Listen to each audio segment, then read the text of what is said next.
Salut les trackers, c'est Antoine, j'espère que vous allez bien. On continue notre découverte des figurines mythiques Légion avec notre ami Tarnog que j'ai reçu récemment.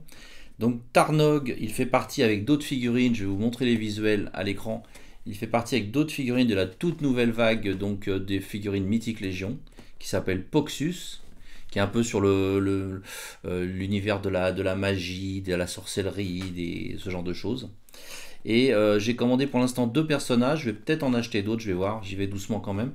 Mais je dois dire que celui-là m'a fait de l'œil. Voilà, donc je vous montre notre ami, je ne mets pas trop face à la caméra parce que sinon vous allez avoir encore les reflets de ma lumière. Mais de toute façon je vais vous l'ouvrir tout de suite. Voilà notre ami, donc je vous montre au dos la boîte qui est superbe avec ce personnage qui est d'ailleurs l'autre personnage que j'ai acheté. L'autre figurine que j'ai acheté, et puis vous en voyez d'autres également ici, mais il y en a beaucoup plus, hein. Vous avez vu le visuel tout à l'heure, voilà. Donc lui, notre ami Tarnog, et ben écoutez, on va le sortir de sa boîte. J'ai coupé le petit scotch ici pour gagner du temps. Je le délivre de ces petits liens et on voit ça tout de suite ensemble. Je vous le montre sorti de sa boîte quand même, que vous voyez un petit peu comment il est présenté dans ce compartiment en plastique là transparent. Voilà. Et je vais le sortir de ces petits liens, je vais baisser la caméra, on va voir ça de plus près. Ok les amis, donc j'ai sorti Tarnog de sa boîte. Avant de vous montrer la figurine, je vais vous montrer l'insert en carton qui est à l'intérieur de la boîte.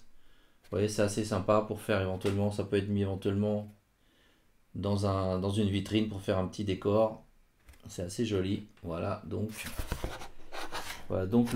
cet insert. Alors on l'enlève et maintenant on va faire la découverte de notre ami Tarnog qui est superbe, qui est vraiment très impressionnant.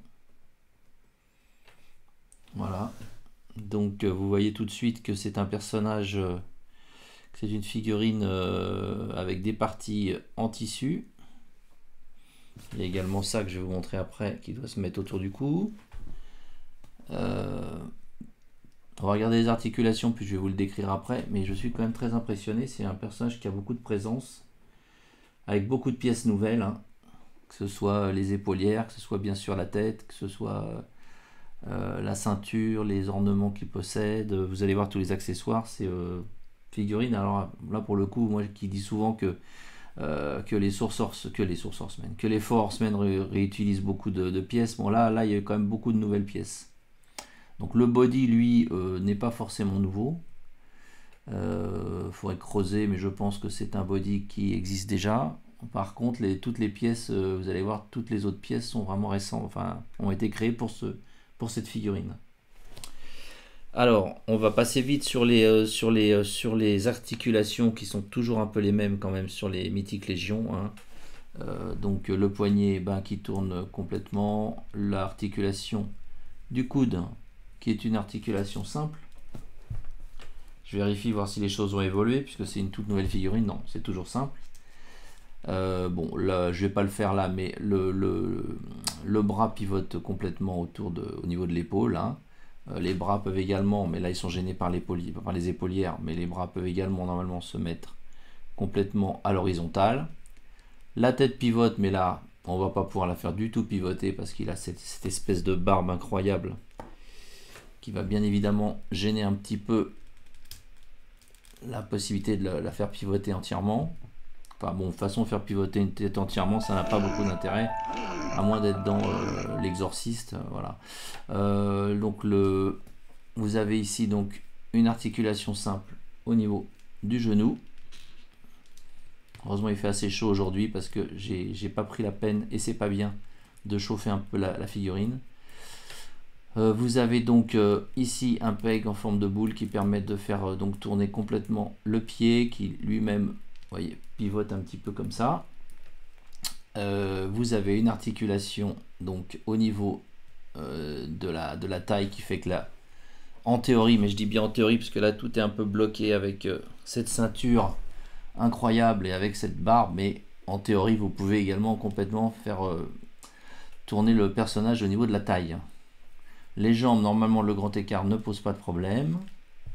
Vous avez également une articulation ici au niveau du haut de la cuisse qui permet de faire normalement complètement tourner, vous voyez, la jambe.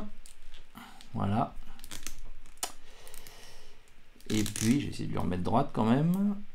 Voilà. Et puis, je crois qu'on a à peu près tout vu. Il y a toujours cette articulation un peu bizarre. Est-ce qu'elle y est là? Ouais. Vous avez une articulation qui n'est pas une articulation humaine, mais au niveau ici, à peu près au milieu de l'avant-bras, qui permet, je pense, de mettre d'autres pièces éventuellement pour protéger l'avant-bras. Mais ce n'est pas une articulation humaine, c'est juste une possibilité de customisation voilà, pour le personnage. Bon, je vous laisse l'admirer parce que vraiment, c'est une tuerie. Donc cette barbe avec tous ces petits ornements à l'intérieur. Ces ossements sur ces épaulières qui semblent être récupérés sur une créature, je ne sais pas laquelle. Des pièces de métal un peu rouillées qui tiennent l'ensemble. Ça, c'est quoi ce truc noir là? Je sais pas trop ce que c'est ça. Bon, espèce de pièce noire là avec du métal autour. La ceinture, un truc de fou également. Ces fioles, cette tête de créature. Alors qu'est-ce que ça serait? Ça serait peut-être une chèvre ça, ou peut-être une chèvre, ouais. Non, une chèvre, un bouc, j'en sais rien. Je m'y connais pas assez en squelette d'animaux. C'est peut-être aussi une créature qui n'existe pas. Là, vous avez une pièce en métal aussi qui est magnifique au niveau de la ceinture. Plastique souple, hein. Ouais, plastique souple pour permettre une meilleure mobilité. On retrouve les couleurs ici à l'arrière de la ceinture.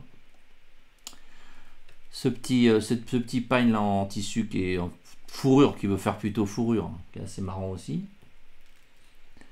Vraiment superbe, vraiment très très belle figurine, enfin beaucoup d'accessoires. Vous voyez les petits détails comme la petite boucle ici, petite attache ici avec la petite boucle en métal. Vraiment le soin du détail, c'est ça qui qualifie vraiment le travail des Four Horsemen. Alors vous avez cette tête qui est quand même bien badass, avec ses crocs et puis avec les espèces d'autres crocs ici là. Petits yeux jaunes sympas. Les ongles des pieds et des mains qui sont noirs, ça je trouve ça assez marrant aussi. Superbe, vraiment grande présence cette figurine. J'adore aussi ces pièces de métal un peu rouillées, un peu.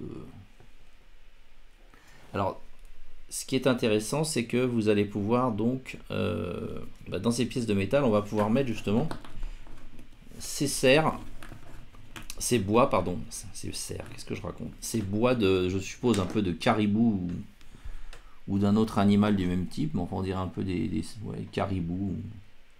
Voilà, donc ça peut se mettre, alors comment ça se met, je sais pas, je vous les mettrai tout à l'heure, mais vous voyez, ça va se mettre comme ça. Peut-être plutôt comme ça d'ailleurs. Voilà. Donc je vous laisse les regarder aussi, ils sont très très beaux. Et puis vous avez en accessoire, vous avez cette magnifique, comment on pourrait appeler ça, ce bâton de, parce qu'en fait lui c'est une sorte de chaman, hein, une sorte de chaman orc, hein, il a, voilà, bravo, ça t'a pas plu ce que j'ai dit, une sorte de chaman, de sorcier, voilà. Donc il a ce bâton avec voilà, toutes ces amulettes, tous ces ornements, c'est un truc de dingue. Regardez-moi ça, c'est magnifique. C'est vraiment superbe. Et on dirait vraiment qu'il y a des choses en tissu, qu'il y a des choses en métal, qu'il y a des parties en ossement, en bois. C'est très très beau, vraiment. Là, les Four Horsemen, ils ont créé de très très belles pièces pour cette figurine. Il y a même des parties qui semblent être des cordelettes, vous voyez. Donc ça, c'est pas mal aussi, les petites cordelettes là. Magnifique.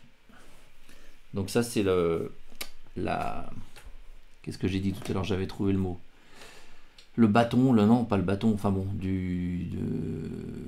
je sais plus ce que j'ai dit. Bon, en tout cas voilà. Et puis, alors là il y a une main qui m'intrigue, qui me paraît vraiment superbe aussi, avec cette espèce de boule transparente.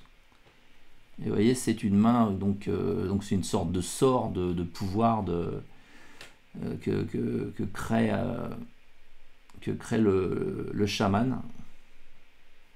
Pas facile à présenter, mais vous voyez, c'est vraiment très très joli. Là, ma lampe, elle se reflète bien dedans là. Voilà.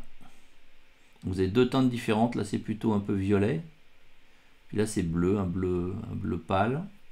Et puis donc ici, la main gauche.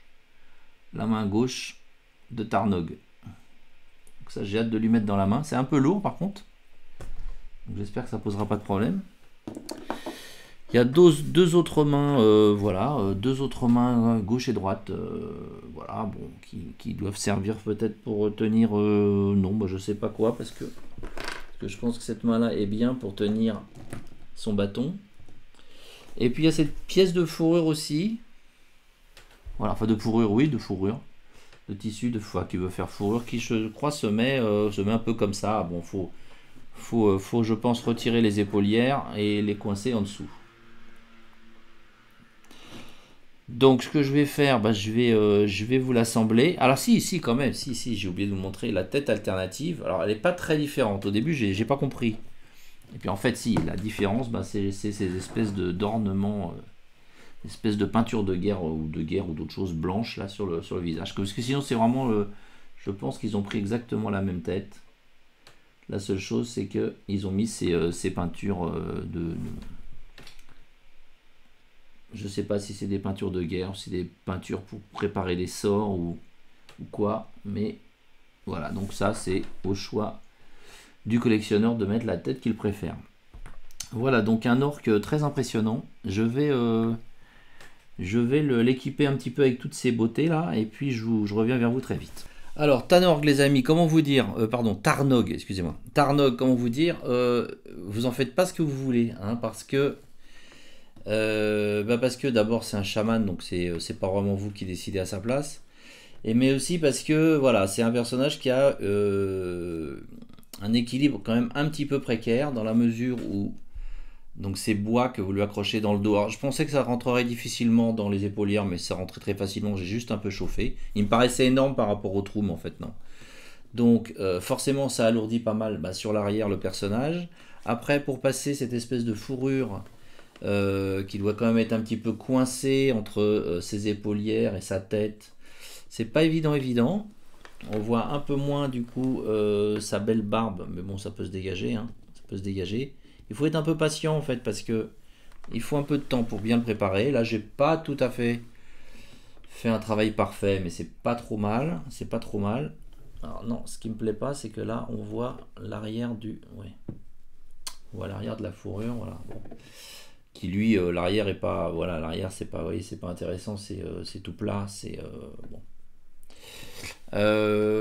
Après, ben pour lui mettre ça, c'est assez lourd, donc ça c'était ma crainte aussi, c'est que cette pièce dans la main soit assez lourde, enfin que ça ne forme qu'un tout, hein, vous avez vu avec la main, mais c'est assez lourd, donc j'ai peur peut-être qu'avec le temps, c'est tendance peut-être à faire un peu baisser le bras, même si l'articulation est assez rigide au niveau du coude.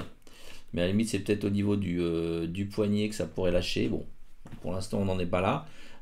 Mais c'est une pièce qui est assez lourde. Voilà. La tige, là, ici, ce bâton, donc avec toutes ces amulettes, avec les têtes et tout, les ossements. C'est pas mal aussi pour caler un peu, vous voyez, pour aider un peu la stabilité du personnage. Voilà, il repose un peu dessus aussi. Parce que sinon, c'était pas évident. Donc, je vais le faire tourner un petit peu comme ça. J'utilise pas le moteur parce que je trouve que ça fait du bruit. Donc c'est un personnage qui a vraiment énormément d'éléments à observer, les amulettes, les ossements, les bois de caribou dans le dos, toutes les parties en fourrure, avec donc deux fourrures différentes, une grise un peu au niveau des épaules, et puis au niveau de son pagne c'est plutôt marron. En plus c'est pas les mêmes poils, hein. Vous avez vu là, c'est des poils longs, alors que là ça fait plus fourrure d'ours ou je sais pas quoi. Des parties qui rappellent le métal, vraiment très très belle figurine. Alors vous avez remarqué que j'ai mis sa tête avec ses peintures de guerre. Enfin, je dis de guerre, mais je veux pas trop m'avancer. J'ai pas lu toute l'histoire parce qu'il y a toute une histoire, hein, autour des mythiques légions. Il y a des aventures, il y a tout ça que je vous invite à aller découvrir sur le site des Four Horsemen. Je ne sais pas s'il se peint comme ça quand il rentre en guerre ou quand il se prépare à une cérémonie. Voilà, mais j'ai voulu mettre cette tête pour que vous voyez ben, les deux têtes sur la figurine. Voilà les amis. Voilà, bah écoutez, j'espère que cette petite vidéo vous a plu. On va découvrir très vite un autre personnage de la série. Si cela vous a plu, n'hésitez pas à mettre un petit like. Si vous n'êtes pas abonné, vous savez que vous devez vous abonner. Et puis n'hésitez pas aussi à aller faire un tour sur mon site Toys Tracker, où j'ai des Mythiques Légion, des Cosmic Légion, en commande et en précommande. Et puis beaucoup d'autres choses, Albator, Star Wars, Goldorak, du Sankukai, du UFO, du Cosmos 99. J'essaye d'avoir des trucs qu'on ne trouve pas partout, qui diront peut-être rien à certains d'entre vous, beaucoup à d'autres. Mais j'essaie d'avoir des produits assez sympas sur mon site. Donc si vous pouvez y faire un tour, ce sera tout à fait apprécié. Voilà les amis, je vous dis à très bientôt pour d'autres unboxings. Salut les amis, ciao.